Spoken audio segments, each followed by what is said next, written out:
দুজনকে কাছাকাছি আমি কিছুতেই সহ্য করতে পারছি না। আজ এমন চাল চালবো সারা জীবন একে অপরের মুখ কোনো দিনও দেখবে না। দাদু ভাই আস্তে দিদি আস্তে আস্তে আস্তে সাবধান। আস্তে আস্তে লাগেনি তো লাগেনি তো। হ্যাঁ গো, যারা ঝাড়পাতিটা লাগিয়েছো একটু দেখে শুনে লাগাবে তো, কত বড় বিপদ হতে যাচ্ছিল বলো তো। কেন যে বারবার মেয়েটার উপর দিয়ে এত ফাঁড়া যাচ্ছে কে জানে। দিদি তোমার লাগেনি তো কোথাও?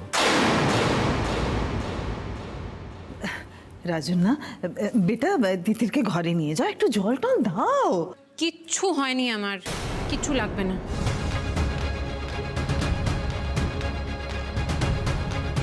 এই দই, একটু তিতিরকে নিয়ে ভিতরে জানা, দেখ না ও কোথায় লেগেছে।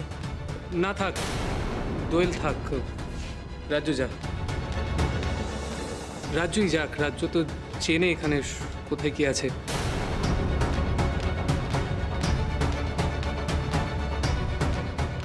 কাউকে লাগবে না আমার, জল ঠল যা দেওয়ার আমি একাই পারবো। তোমরা প্লিজ কেউ আমায় আর সাজতে বলো না।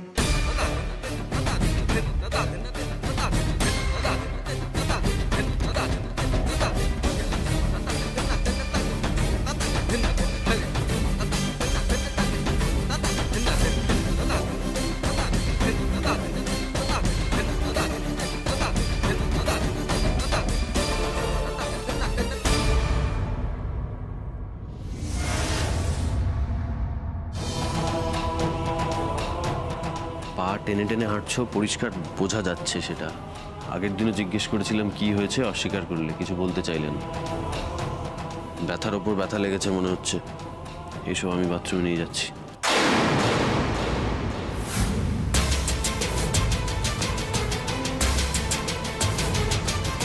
আমি জানি আপনি অবলা মেয়েদের রক্ষা করে খুব প্লেজার পান, ভালোবাসেন সেটা করতে, কারণ এগুলো করলে তো মেয়েদেরকে বেশ দমিয়ে রাখা যায়।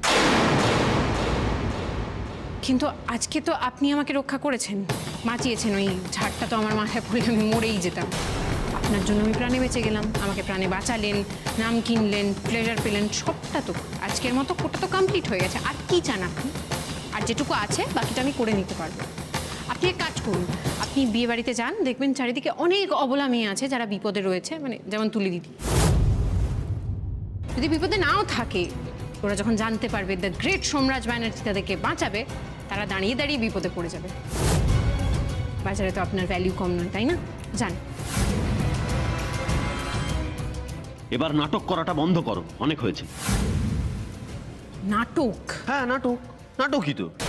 শুধু আজকে নয়, বিয়ের দিনও তুমি সেম নাটকটা করেছিলে, আর আমি বোকার মতো তোমার সেই ফাঁদে পা দিয়েছিলাম। হাত না? কি বলতে চাইছেন কি আপনি? আপনাদের বাড়ির নিয়ম অনুযায়ী বড় ছেলের বিয়ে না হলে ছোট ছেলের বিয়ে গ্রাহ্য হবে না, সেই জন্য জয়দা আর দিদির ভবিষ্যতের এই কথা জন্য ভেবে জয়দা আর দিদির ভবিষ্যতের কথা ভেবে নিজের ভবিষ্যৎকে সিকিউর করে নিবে। What a plan! মুখ সামলে কথা বলুন সোমরাজ ব্যানার্জি। আমি বলেছিলাম আমাকে বিয়ে করতে? আমি বলেছিলাম? আপনি নিজের খামখেয়ালিপনার বসে আমাকে সিঁদুর পরিয়ে আমার জীবনটা নষ্ট করে দিয়েছেন।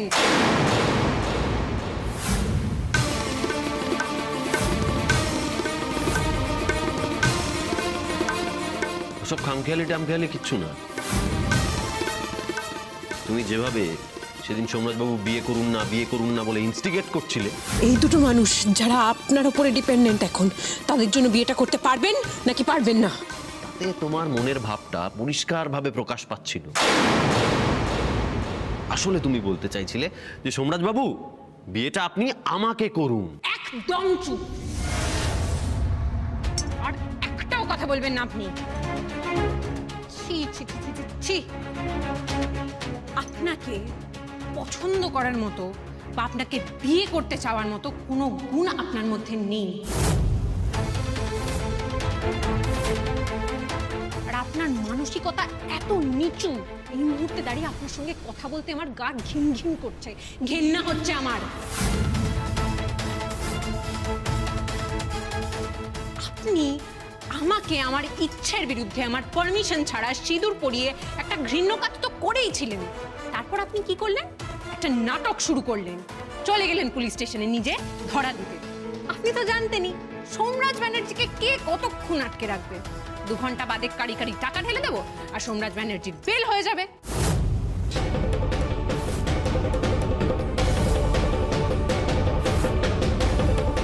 বোকা তো আমি আপনাকে বাঁচাতে গেছিলাম ওখানে, আর সেই সূত্রে আমাকে এই বিয়েটা মেনে নিতে হয়েছে। আগেরকার দিনে ডাকাতরা হতো না, শুনেছিলেন? যারা জোর করে মেয়েদেরকে তাদের গ্রাম থেকে তুলে এনে ইচ্ছের বিরুদ্ধে সিঁদুর পরিয়ে তাদেরকে বিয়ে করে নিত, তাদের সাথে আপনার এক বিন্দুও পার্থক্য নেই। আপনি তাদের মতোই বর্বর এবং অসভ্য। আপনার সঙ্গে আমার বিয়ে মেনে নেওয়াটা আমার জীবনের সবথেকে বড় ভুল।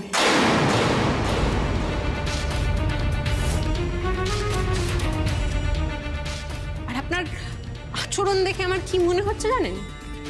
তুলি দিদি আপনার বিরুদ্ধে যা অভিযোগ এনেছিল সবটা ঠিক। তিতির,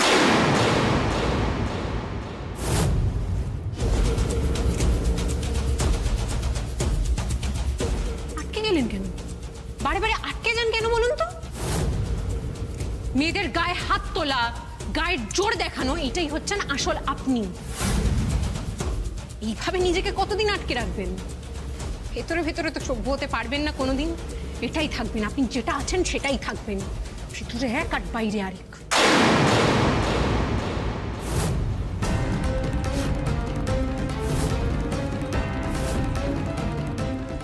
জালিয়াত, আমার গোটা জীবনটা আপনি শেষ করে দিয়েছেন।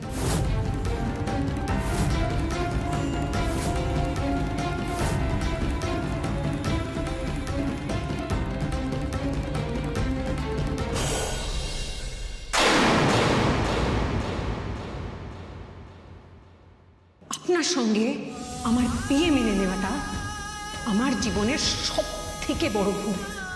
ভেতরে ভেতরে তো সভ্য হতে পারবেন না কোনোদিন। এটাই থাকবেন, আপনি যেটা আছেন সেটাই থাকবেন।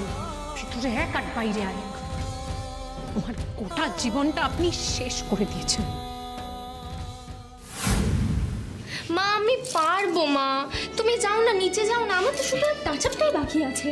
বারে আমার বুঝি ইচ্ছে করে না আমার মেয়েকে মনের মতন সাজাতে, ভালো করে সাজাতে? এমনিতেই তো আমার মেয়ে আজকাল বাপের বাড়িতে আসতে চায় না। আমি জানি রে, আমি সব জানি, সব বুঝি। নিশ্চয়ই তোর শাশুড়ি আর ওই তুহিন তোকে বাপের বাড়ি আসতে মানা করে, তাই না? আর তুই মুখ বুঝে সব সহ্য করিস? না মা, তুমি একদম ভুল ভাবছো। আসলে আমারই না তুহিনকে ছেড়ে যেতে ইচ্ছে করে না, জানো তো মা। তাছাড়া মামুনি আর বাবা তো আমাকে অনেকবার বলে যে রাজ্য যা একবার ওই বাড়ি গিয়ে মা বাবাকে দেখে আয়। তুহিনও বলে, কিন্তু ওই যে বললাম আমারই তুহিনকে ছেড়ে যেতে ইচ্ছে করে না। আর জানো তো মা, এর জন্য না তুহিনও খুব বকুনি খায়। মামুনি আর বাবা ভাবে যে তুহিন আমাকে যেতে দেয় না। জানো মা, বিয়ের আগে বন্ধুরা কত ভয় দেখিয়েছিল আমার এই শ্বশুর বাড়ি নিয়ে, কিন্তু আমার না সবসময় এরকম একটা শ্বশুর বাড়ি চাইতাম যেখানে সবাই খুব ফ্রেন্ডলি হবে। কিন্তু শুধুই তুলিটাই না মাঝে মাঝে গোলমাল করে দেয়, এদিক ওদিক করে দেয়। My sweet heart, my innocent baby. আমার কি মনে হয় জানিস, তুহিন তোর চোখে পট্টি বেঁধে তুই কি সব পরকিয়া টরকিয়া বলছিলি, ওই পরকিয়া করছে তোর চোখের আড়ালে। না মা, তুহিন এসব কিচ্ছু করছে না। আর তিতিরই তো বললো যে ওই দেবস্মিতা ব্যানার্জি তুহিনের কি বেশ রাইভাল।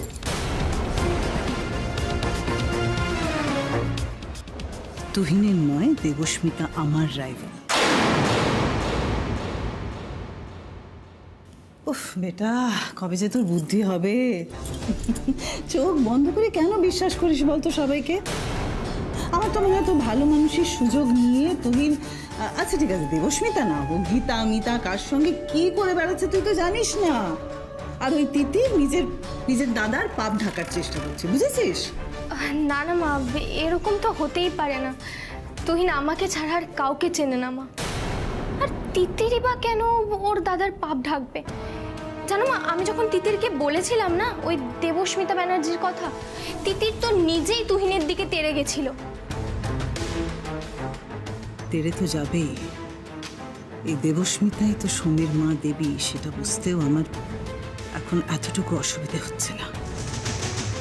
তার মানে তিতির, তুহিন, দেবী সবাই কি কোথাও মিলেমিশে আছে?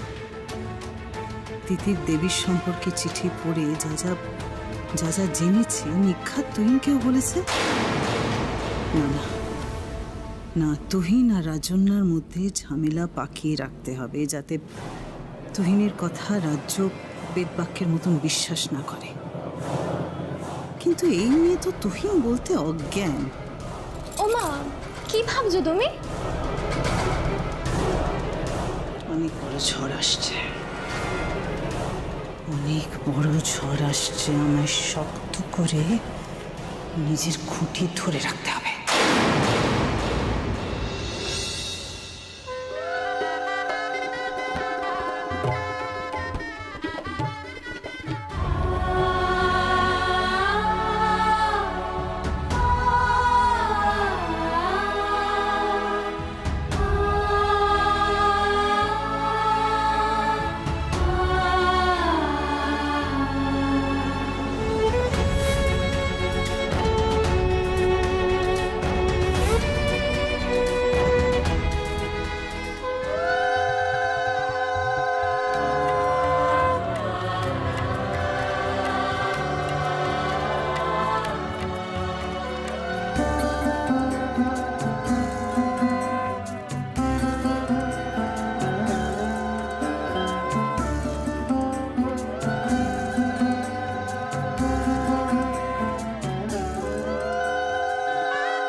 বিয়েটা মিটে গেলে কটা দিন আমার কাছে থাকবি?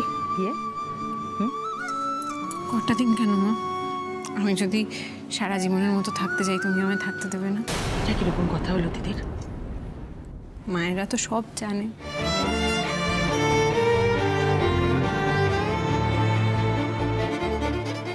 এত অভিমান করতে নেই মা, এত অভিমান করতে নেই। দেখ, সোমরাজ দূরে দাঁড়িয়ে আছে ঠিকই, কিন্তু ওকে দেখে আমি বুঝতে পারছি কোর্টে যেটা ঘটেছে সেটা নিয়ে ও খুব লজ্জা পাচ্ছে। তাই যা, ওর সাথে কথা বল, নির্মিষ করে না। কি রে?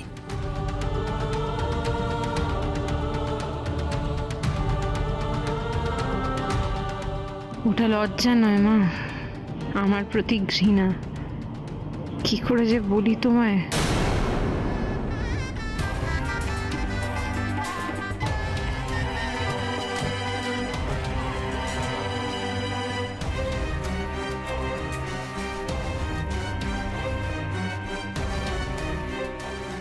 তিতির কাউন্টডাউন চালু।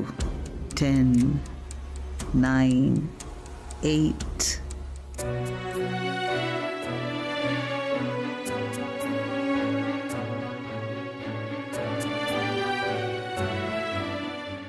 বিয়ে বাড়িতে সবাই এত আনন্দ করছে, তাও তুমি আর তিতির আলাদা আলাদা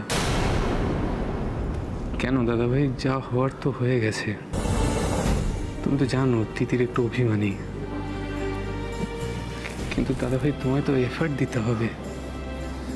আমার মন বলছে তুমি একবার ভালোবেসে ডাকো, সব অভিমানগুলো জল হয়ে যাবে। চেষ্টা করো একবার।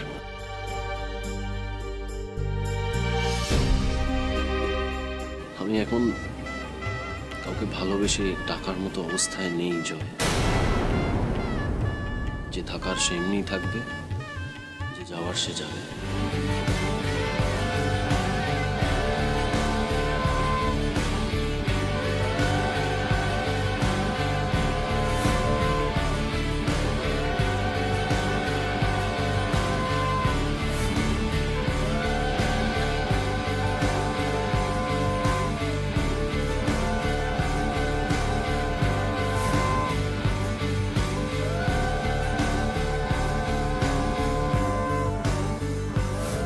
কেন আমার মনে পড়ছে এসব?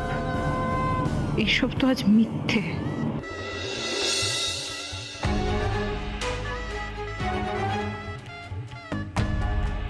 বৌদি, তিতির কেমন মন খারাপ করে দাঁড়িয়ে আছে দেখো তো। তুমি একটু গিয়ে ওকে ডেকে নিয়ে আসো না। আজকে বিয়ের লজ্জাবস্ত্রটা না হয় ওই ধরবে, তুমি একটু ডেকে নিয়ে আসো না গো। আচ্ছা।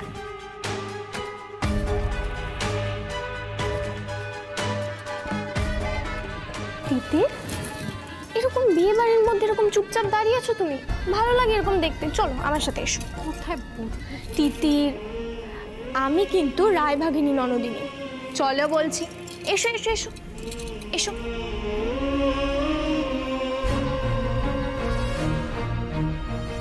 এ না, ধরো ধরো।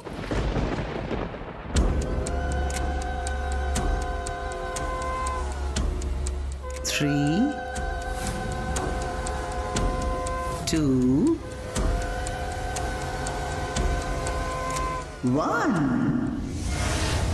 তুলি,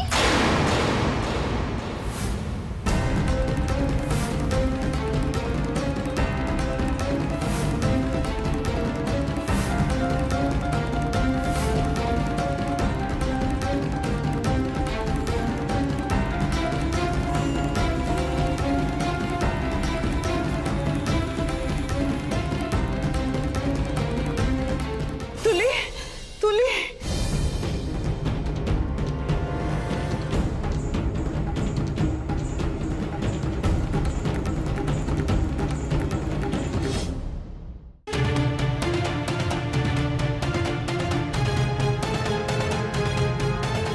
আরে ডাক্তার ডাকলে হয় না?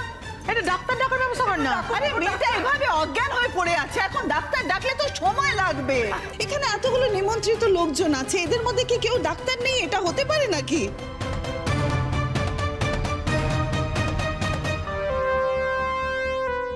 আপনাদের মধ্যে কে ডাক্তার আছেন প্লিজ আসুন না। আসুন, ডাক্তার আছেন? আসছেন কি? আমি তুলির বন্ধু, আমার হাজবেন্ড ডাক্তার। আসুন প্লিজ ডাক্তারবাবু, প্লিজ ডাক্তারবাবু একটু দেখুন আমার মেয়েকে।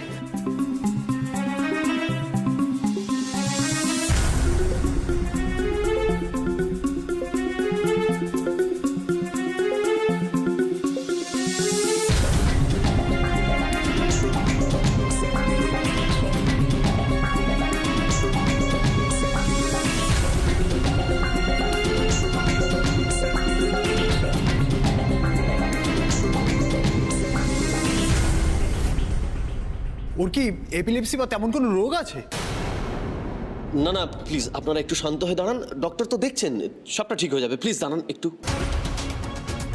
ডাক্তারবাবু কি হয়েছে একটু বলুন না। দেখুন, এই মুহূর্তে সবার সামনে ওনার কি হয়েছে সেটা আমি বলতে পারবো না।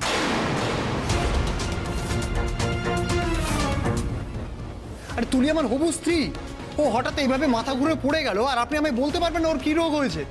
আমায় ক্ষমা করবেন।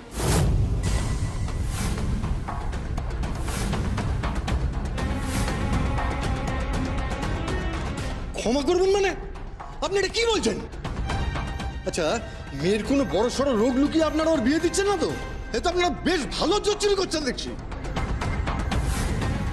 এবার বুঝেছি এই কারণে আপনাদের বিয়ের জন্য এত তাড়া, তাই না? কি বলছেন নাকি? এটা তো অসুস্থ। ওর মা বাবার ওপর কি ঝড়টা যাচ্ছে সেটা একটু বোঝার চেষ্টা করুন আপনারা, প্লিজ। এখন এসব কথা বলছেন আপনারা, কেন বলছেন? আপনারা কেন এত উত্তেজিত হচ্ছেন? একটু শান্ত হন, ডাক্তারবাবু আছেন তো, উনি দেখছেন, একটু অপেক্ষা করুন।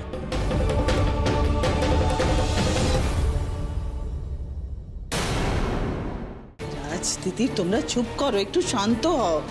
দেখো, তুলি তো ওর স্ত্রী, হবু স্ত্রী, ওর তো চিন্তা হবেই, তাই না? ডাক্তারবাবু আপনি খুলে বলুন ওর কি রোগ হয়েছে। যদি কোনো রোগ হয়ে থাকে তাহলে তার চিকিৎসা হবে।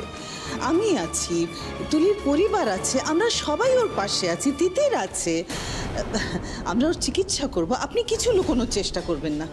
আপনি আপনি মন খুলে বলুন ওর কি হয়েছে, আমাদের সত্যি সত্যি বলুন। ডক্টরবাবু কিছু লুকোবেন না প্লিজ। না না, আমি বলতে পারবো না, আপনার কেউ বুঝতে পারছে না ব্যাপারটা। আমরা সব বুঝতে পারছি, আপনি বলুন কি হয়েছে, বলুন। ডক্টর প্লিজ বলুন কি হয়েছে, আপনি বলুন না। আমি কেবল তুলিকেই বলবো কি হয়েছে। ডাক্তারবাবু, আপনি আমার বরের সামনেই সত্যিটা বলুন, সবার সামনেই বলুন আমার কি হয়েছে। দেখুন, আপনারা জোর করছেন তাই ওনার বিয়ের মণ্ডপে আমি বলতে বাধ্য হচ্ছি। উনি প্রেগনেন্ট।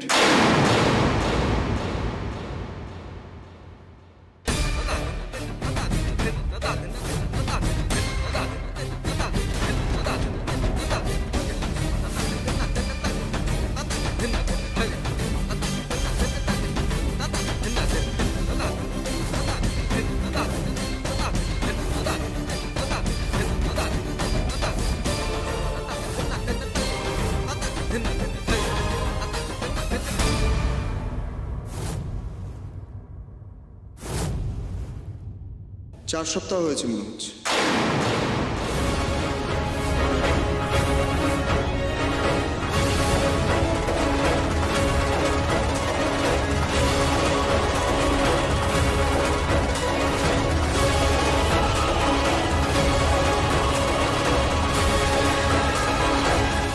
দেখ আমি মানছি যে সেদিন রাতে যেটা হয়েছিল সেটা সত্যি, সেটা মিথ্যা নয়। তুমি দিদি প্রেগনেন্ট?